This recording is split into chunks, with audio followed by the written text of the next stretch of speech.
حال ijoollee Yamaniitti jirtuu fi Feeruzan homaal dalagaa jirti. Areefee killee homaal irra jiran. Lakkii yaajjarama hin fiigina hin jarjarina dubartii tana sirnaan qabadha. Dubbii miidiyaa bichaan godhina. Wanni hunduu sirna qabdi gaafa jedhamuun didanii har'a Hamzaa kashisa godhan jechuudha. Wanti akkanaa kun beeka yeroo ijoollee keenyatti ni yaadatanna. Dubbiin dubartiin kaatu xumbattuudha ni sodaadha.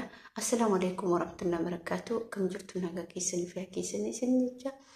Ani nagaa jira alhamdulillah galata rabbii. Isin akkam jirtu nagaa qabdu fayyaa qabdu jajjabaattu isin jecha. Balaan dubartiin ka'e dhaabbatu warroonni viidiyoo keenya hagammatitti laayik gootanii sheer gootanii sabskiraayib gootanii hedduu galatoomaa. Dhaamsichi ani qabu ijoollee hundumaafuu Feeruzaa dabalatee abbaa manaa ishee Killee Hamzallee dabalatee wanti ani dhaamsisinii qabu obboleen kiyya waa hunda keessatti qabbanaa'uun baay'ee barbaachisaadha. Dubbii dubartiin kaate balaa hedduu qabdi. Wanti jibbe keessa ijoollee hunduma keessayyuu namni ani akkamitti xiinxallee qaqqabee hojii isaa sarara jibbe Killeedha. Killeen ni oo'a. Killeen waa hunda keessatti dursa gootummaa onnummaa isaa of kenna jechuudha. Namoonni akkanaa sirrii akkan taanetti na hubadhu Killee. Arafaat abbaa haati mana isaa abbaa dhimma kanaati arfeen jechuudha. Erga abbaa dhimma kanaa namni sun ta'e namni sun akka qabanaa itti argee jira. Obsa qaba. Mucaa gaarii mucaa obsa qabu keessaa jabaadha. Maal isiniin jechuu barbaada obboleen kee nuti viidiyoo kana yoo kan dhageeffatan ta'e akka itti dhageeffattu. Tokkoffaa haadha manaa akkasuma arfee yookiin Feeruzaa please dubbii kana qabaniis nama walitti hin buusin. Dubartiin ni balas ni buufti ni qabbaneessiti illee dubartiin waan hundaa hiikuu ni dandeetti. Kootu obboleettiitii namni tokko gaafa lubbuun baate hin deebi'u. Namni tokko gaafa rakkoon irra jireenya biyya hambaa keessatti dhiisi biyyuma ofii keessattuu ni beekta. Dubbiin dubartiin kaate immoo akka utuu taatu ni beekta. Dubbii kana akka qabbaneetu siin jedha. Obboleettii kiyya ati dubartiidha nama ilmoo qabu. Haadha wanna kana hundaa gara jaarsotatti ofii keetii nama guddaa taatee beektuu taate deebisuu qabda. Sirnatti deebisuu qabda. Ijoolleen tun biyya hambaa keessa jira. Abbaa manaa kee kunillee abbaan ilmaan keetiiti har'a jibbitullee. Garuu ilmaan kee kun gaafa guddataniif maal jedhu viidiyoon kun hin ta'a hin hafu. Ijoolleen kun hin guddatan arguuf jiran.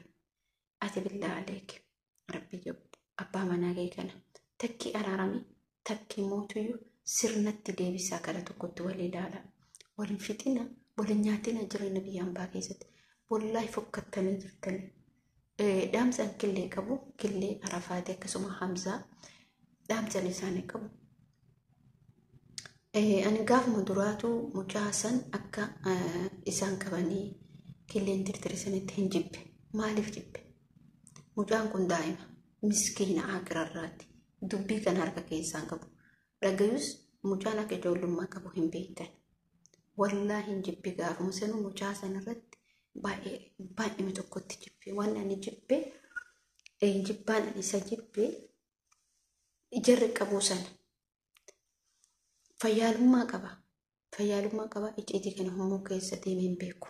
Ni beeksisa namni icciitii beeku. Otoo beekuyyuu mucaa akka inni dugdi duubas. Ta'isimmii akkas godhuuf deemtan waa godhuuf deemtan sun immoo obboleetti haadhatti. Keessatti dubbii gadi qabdanii ilaale. Hattuun qabamee jinniin qabamee jechuu miti. Walii yaaduu wal beekuurra waliif beekuudha. Isin galee isin har'a biyya tokko keessa taatanii nama biyyaa taatanii afaan tokko dubbattanii yoo walirratti cirriftan maal qaba? Hanga qilleensa of naytanii kaleessa ibaluu walloole kaleessa ibaluu walloo miidiyaa jaarsi hiike miidiyaa jaarsi akkas ta'e bilaa leekomti qishumisi yaada keessatti deeffadha. Dubbii sirnatti deeffadha. Beekaa ta'aa. Warruma bakka mataa filanii mataa dheereffatanii waa bu'aan qabu warriyaa obboleetti isinii haa galu. Wallahi mataa dheereffatanii bu'aan qabu. Waa beekutu bu'aa qaba. Killeen amma dubbii kana hunda kadhale Killee billaa aleeke dhagaye. Ati qabbanees mucaas yoo argite harkaan ittiin deemi. Sirnatti deema dubbiin ta sirnaati. sirnaan fixadha. Waa hunduma keessattuu sirnaan fixa. Sirnatu sin barbaachisa. Lolli hin barbaachisu.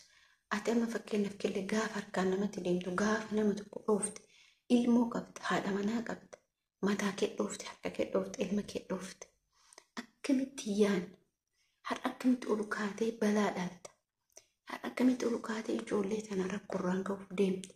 Mucaa sana rakkoorraan qabuuf deemte? Ati maalan biyya kee keessa jirta? Biyya kee keessattuu yookaan hin jiru. Biyya ambaa keessa jirta, biyya seera qabdu keessa jirta. Biyya immoo si dhooftu sinillee keessa jirta. Biyya si jeebtu eenyu si jeesin jedhan keessa jirta kan ammoo hin beekne jechuudha.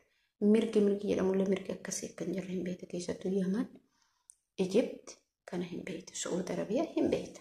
Biyyoon hundi ambaa kamuu dhiisitee biyyuma kee keessattuu akka turii miti. Uf qusadhaa, ufiif yaada, ilmaan keessaniif yaada.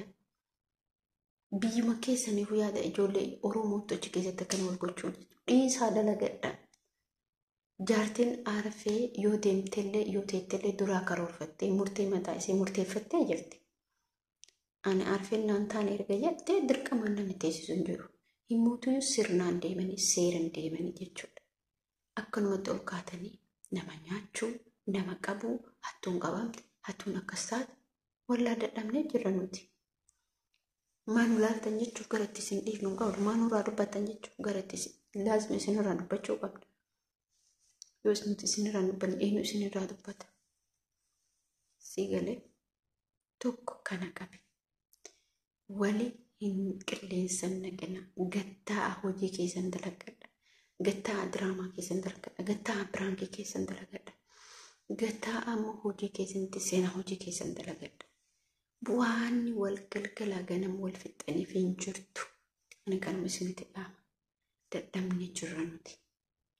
Ijoollee Yamayyuutu baroonni amma lafaa dhufu wal nyaatuu malee, wal fixuu malee, wal gadhiisuu malee, wal hiikuu malee waa tokko hin jiran.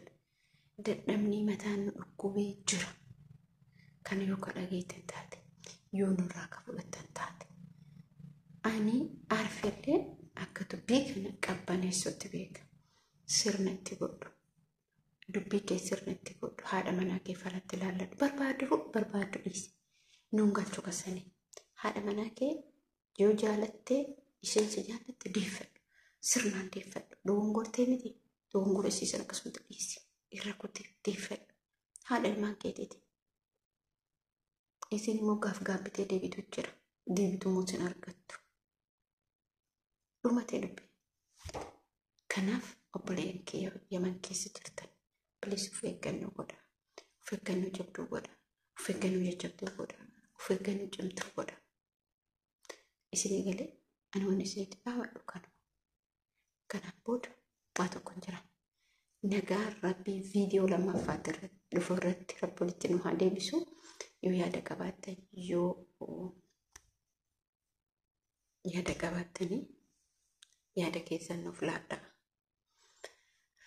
Yoo qeeqa qabaattan qeeqa keessan nuuf laadhaa. Kanaaf